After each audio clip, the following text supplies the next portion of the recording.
ইতিহাস সৃষ্টি করলেন doctor Muhammad Yunus. This is doctor Muhammad Yunus. এটাই হচ্ছে ডক্টর মোহাম্মদ ইউনূস স্যারের পাওয়ার। হ্যাঁ, বাংলাদেশের কোনো রাষ্ট্রপ্রধান গত 30 বছরে যেটা করে দেখাইতে পারে নাই, ডক্টর মোহাম্মদ ইউনূস স্যার সেটা করে দেখাইতেছে। এখন আপনারা অনেকেই বলবেন যে ভাই আপনাদেরকে চেনা অনেক মুশকিল, বিশেষ করে আমরা যারা এই অনলাইনে কথা বলি, বিভিন্ন সময় বিভিন্ন তথ্য আপনাদের সামনে তুলে ধরি, আপনারা বলবেন যে আপনাদের চেনা অনেক মুশকিল। বলাই স্বাভাবিক, কারণ আমরা তো বিভিন্ন সময় ডক্টর মোহাম্মদ ইউনূস স্যারের প্রশংসা করি, আবার তার সমালোচনাও করি। এই কথাগুলাই বলবেন যে আপনাদের চেনা মুশকিল, কখন সমালোচনা করেন আবার কখন প্রশংসা করেন। দেখেন, আমরা কিন্তু বিগত সময় বলছি, এবং আমরা যারা সোশ্যাল মিডিয়াতে কাজ করি আমরা বিগত সময় এই কথাগুলো বলছি যে ডক্টর মোহাম্মদ ইউনূস স্যারের সমালোচনা করা মানে হচ্ছে ডক্টর মোহাম্মদ ইউনূস স্যারকে হেল্প করা। এটা তো বলছি, এটা তো আপনারাই ভালো জানেন। বিগত সময় অনেকবার বলছি, সমালোচনা করে তার ভুলগুলোকে আমরা ধরাই দিতে চাই। সমালোচনা করার জন্য কিন্তু শেখ হাসিনা আমাদের উপর আঘাত করছে, কিন্তু শেখ হাসিনার ভুলগুলো আমরা তুলে ধরছিলাম। শেখ হাসিনা ভুল শুধরায় নাই, সেজন্য কিন্তু শেখ হাসিনা এত বড় একটা পতন হয়েছে। তো আমরা সমালোচনা করে ডক্টর মোহাম্মদ ইউনূস স্যারকে হেল্প করতে চাই, এবং তার যে ভালো দিকগুলো এগুলো বাংলাদেশের মানুষের সামনে তুলে ধরতে চাই। বাংলাদেশের মানুষকে মানে জানাইতে চাই who is doctor Muhammad Yunus.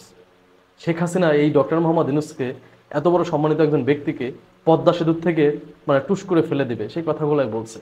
সে যদিও টুস এবং চট এই শব্দটা বেশি ইউজ করে শেখ হাসিনা।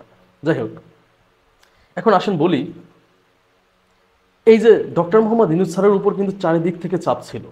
সেটা হচ্ছে এই যে ডক্টর মোহাম্মদ ইউনূস স্যারের উপর যতগুলো চাপ আসছে, তার মধ্যে সব থেকে যে চাপটা ছিল একটু মানে প্রবল আকার, সেটা হচ্ছে সংখ্যালঘু। কারণ সংখ্যালঘুদের প্রতি সবসময় একটু দুর্বল হচ্ছে পশ্চিমারা। আর বাংলাদেশে জানেন পশ্চিমাদের উপর আমরা অনেকটা ডিপেন্ড, কারণ আমাদের ব্যবসা বাণিজ্য সব পশ্চিমাদের সাথে। এখন এই আপনারা জানেন শেখ হাসিনা একটা কথা বললে সেই কথাটা যদি বাংলাদেশের জনগণের বিরুদ্ধে গেছে, সেটা নিয়ে কিন্তু স্টেট ডিপার্টমেন্টে প্রতিনিয়ত কথা উঠছে এবং সমালোচনাও করছে স্টেট ডিপার্টমেন্ট থেকে। কিন্তু এই যে ডক্টর মোহাম্মদ ইউনূস স্যারের উপর যত বড় একটা মানে দেওয়া হলো যে সংখ্যালঘুরা নির্যাতিত, বাংলাদেশের সংখ্যালঘুদের উপর হামলা হইতেছে, এই ব্যাপারটাতে কিন্তু আমেরিকা সম্পূর্ণ চুপ ছিল। আপনারা এটা আমাদের থেকেও ভালো জানেন। কেন চুপ ছিল? কারণ আপনারা মনে করতে পারেন যে ডক্টর মোহাম্মদ ইউনূসকে তো সরকার প্রধান বানাইছে আমেরিকা। আসলে ব্যাপারটা এরকম না। আবার অনেকেই বলতেছে doctor Muhammad Yunus sir Saint Martin দ্বীপ লিখে দিয়ে আসছে আমেরিকাকে। ডক্টর মোহাম্মদ ইউনূস স্যার যে সরকার প্রধান হবেন, এটা কিন্তু শেখ হাসিনার পতনের পরেও অনেকেই জানতো না। এটা শিক্ষার্থীরা পছন্দ করছে, এবং শিক্ষার্থীরা তো ভালো জিনিসটাই পছন্দ করবে, এটা স্বাভাবিক। এবং এটা সমর্থন কিন্তু বিএনপি জামাতও ছিল, কারণ ডক্টর মোহাম্মদ ইউনূসের প্রতি কারো অভিযোগ বিশেষ করে একমাত্র আওয়ামী লীগ ছাড়া বিরোধী দলগুলোর নাই, এটা আমি ভালো করে জানি।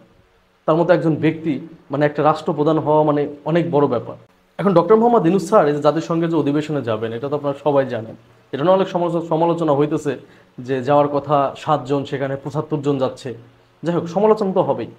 এখন ডক্টর মোহাম্মদ ইউনূস স্যার আমেরিকাতে যাওয়ার কথা ছিল 24 তারিখে, কিন্তু সে 23 তারিখে চলে যাবে। কেন যাবে? কারণ ডক্টর মোহাম্মদ ইউনূস স্যারের সাথে দ্বিপাক্ষিক বৈঠক করবে জো বাইডেন। জাতিসংঘের অধিবেশন চলা অবস্থায় জো বাইডেন, আমেরিকার প্রেসিডেন্ট, আমি যতটুকু জানি সে শুধু ওই সংবর্ধনা অনুষ্ঠানে সবার সাথে কথা বলবেন। তাছাড়া দ্বিপাক্ষিক বৈঠক কয়জনের সাথে করবে আমি জানি না।